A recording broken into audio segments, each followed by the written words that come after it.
Hello and welcome to another TLC Tutoring Company accounting lesson. In this video, we are going to be reviewing interest capitalization. Before I jump right in, I just want to remind everyone that we do have spreadsheets that you can open up while you're watching this video if you would like to follow along. I'm going to leave a link to these in the description, but essentially they are on the website, tlctutoringcompany.com. We're going to have a whole page on interest capitalization, and eventually you will be able to find those practice sheets in the watch section. In addition, if you want additional practice after this video, there are going to be some additional practice problems uploaded, as well as a practice quiz that you can use to really test your understanding. So, interest capitalization, what is it? Why are we bothering? So really, the whole purpose of interest capitalization comes to be when we are constructing one of our own assets.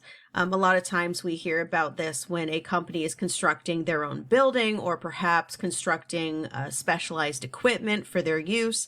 In this case, if they are constructing one of their own property, plant, and equipment, so one of their fixed assets, there is some US GAAP rules that allows them to take some of the interest expense that they incurred on debt during the year and capitalize that interest expense as warehouse cost. Why would a company want to bother doing this? Well, essentially, the way that we normally handle interest is we expense it in the year it is incurred. So in this case, all of this debt for this particular problem, we would expense it in this current year. However, if we get to capitalize it as part of in this case, we're building a warehouse. If we get to capitalize it as part of the warehouse costs, we are actually deferring, so pushing off expenses to a future period. Which means that rather, instead of expensing the full amount this particular year, we get to capitalize it as a warehouse now, and then slowly expense it through depreciation expense each year. So that's what we call deferring an expense. We're pushing the expense off to future periods. Now, how do we determine how much of our interest expense we are allowed to capitalize? Well, this is where we're going to get into this problem here. One thing I do want to point out before we jump in is that I might go in a different order than your textbook. Just make sure that you're reading very carefully about what we are calculating. And then if you have any questions, please be sure to leave it in the comments below. So in this particular problem, we have Trade Corporation that is constructing a new warehouse on April 30th, 20X3. If the X's confuse you, just make it the current decade. So you could always say 2023. Expenditures for this construction were as follows. So the very next day, we spent $300,000. A month later, we spent another $525,000 on this construction project, so on and so forth.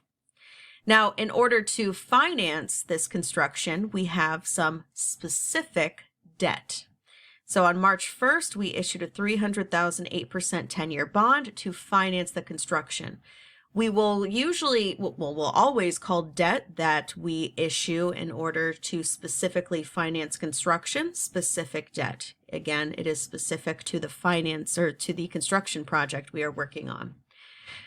You'll also notice that we have some other debt. So we have $1 million 15-year note and a $500,000 5-year bond. Now this is just other debt that the company has. So this is debt that was already outstanding. It's not specific to our construction project. It's just debt that we had. Also here, notice that it says construction was completed on October 1st. This is going to be important later on. So I'm just going to do a little highlight right there. We are going to really focus in on that fact later on in this problem. All right, so moving down a little bit more, let's start with step 1. I always recommend the first thing you do is calculate the actual interest for the year. So if this construction project wasn't even a thing and we had these 3 pieces of debt outstanding, what would be our interest? Hopefully prior to getting to this topic or this chapter, you already have a good understanding of how to calculate interest, but just in case, let's review a little.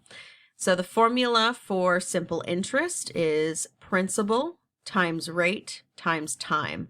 So let's first try applying this to our specific debt of here. So our principal is the face value of the debt, that's $300,000. Our rate is 8%. and our time. This is probably the hardest part of the PRT formula. We want to know how much time during the year that this debt was outstanding. So in this case, we issued this debt on March 1st of the current year. So, and keep in mind, it is a regular calendar year. So we need to figure out how many months was this debt outstanding if we issued it on March 1st.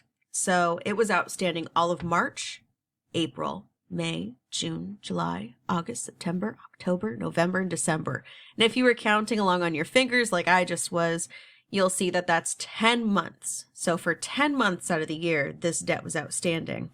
So what we're going to do is create a fraction. So we are going to say 10 months out of the 12 months in a year. So 10/12ths of the year. Let me go ahead and calculate that in this cell over here. All right, so we see $20,000 in interest for our specific debt. Let's go down to our second debt, this first other right here. Let's do our principal rate and time for practice. So 1 million. 10%. And in this case, notice that this was issued on January 1st of 20X1. So be very cautious of your dates in problems like these. Since this was issued literally years ago, and it's a 15-year note, then how many months out of 20X3 was it outstanding? All of them. So literally 12 out of 12 months. For you math savvy individuals out there, you'll know that you can literally just multiply by 1 or just do your 1 million times 0.1, but I'm going to go ahead and put it in there just so that we can get the practice with the fractions. And then lastly, principal of 500,000, 7.5%. And in this case, this bond was issued on January 1st of 20X3, so it was outstanding January through December of 20X3, so all of 20X3. Okay, let me go ahead and calculate the interest for those two other debts. Let's do it anyway. There we go.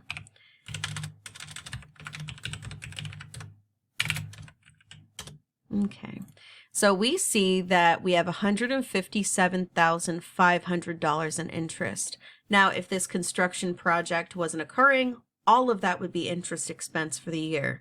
But because we are constructing one of our own fixed assets, we get to capitalize a portion of that as the cost of the asset. How do we do that, you may ask? Well, this is where we get into steps 2 and 3. Steps 2, weighted average accumulated expenditures, and step 3, interest on those weighted average accumulated expenditures. This is going to help us calculate something called avoidable interest. We'll do that right down here. Go. So we're going to have to calculate that avoidable interest to see how much interest could we have avoided if we didn't have this construction project. So let's start with the weighted average accumulated expenditures. We are literally going to weight these accumulated expenditures based on how many months the construction was occurring, right? So in this case, a lot of times, many problems, it would be fairly similar to what we did up here with the time with the interest, where we would simply count the number of months from the date where we spent the money, so where we made this expenditure, all the way up to the point where the end of the year occurs. However, that would be if construction was still occurring as of December 31st. But notice here that construction was completed on October 1st. This is important. So on May 1st, when we had this expenditure, it was technically outstanding, and during construction, during the months of May, here I'll even kind of do a little thing over here, May, June, July, August, and September, not October, November, and December, because on October 1st, the first day of October, they finished their construction. So technically, that would be only 5 months out of the year. So we are going to weight that at 5 months out of the year. June 1st, very simple, very similar. June, July, August, and September, that was outstanding for 4 months out of the year. So really, if they give you this date and they don't assume that construction was occurring all the way to the end of the year, we have to consider that when we do our weighted average accumulated expenditures. So June 30th, that would be July, August, and September. Be very careful about whether this occurs on the 1st or 30 or 31st of the year. So that would be 3 out of 12. September, so that means just the month of September. And then October 1st, this final payment occurred on when we finished this construction, so that'd be 0 out of 12. So let's go ahead and calculate the weighted average accumulated expenditures for each.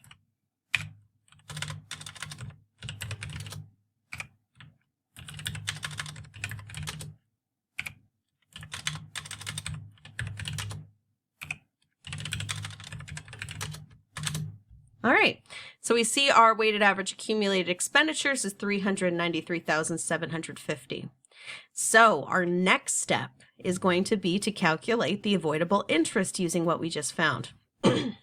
So we are going to basically use this as, okay, so we had these accumulated expenditures during this period of construction, $393,750. What would the interest on that $393,750 have been? So the first thing we will do is go to our specific debt, and we will see, do we have enough specific debt to cover the amount we calculated in step 2? We do not, but let's at least grab that $300,000. So $300,000 of that $393,750 comes from the specific debt, and the specific debt was at 8%. And then the remaining amount, the $93,750, that's going to come from our other debt. But we have one more step that we have to do here. Since we have 2 other debts, we are going to have to calculate the weighted average interest rate. So really, step 1 is going to help us here. We see that total interest on our first other debt was $100,000. We see that that was for total principal of $1 million. And our second one, $37,500, was the interest on our $500,000. So to find the weighted average interest rate for other debt, you take the total interest on other debt and divide it by the total principal on other debt. So $137,500 divided by 1.5 million gives us our interest rate of 9.167%. Okay. So when we plug that into our excess weighted average accumulated expenditures, we see that the avoidable interest is $32,593.75. Now, the rule, the lesser of our avoidable interest or our actual interest is what gets capitalized. So basically, remember the question was how much of this actual interest gets to get capitalized? $32,593.75. If the avoidable interest, and this is important, if this avoidable interest exceeded our actual interest, then we wouldn't be able to capitalize the excess amount. We can only capitalize up to the actual interest for the year.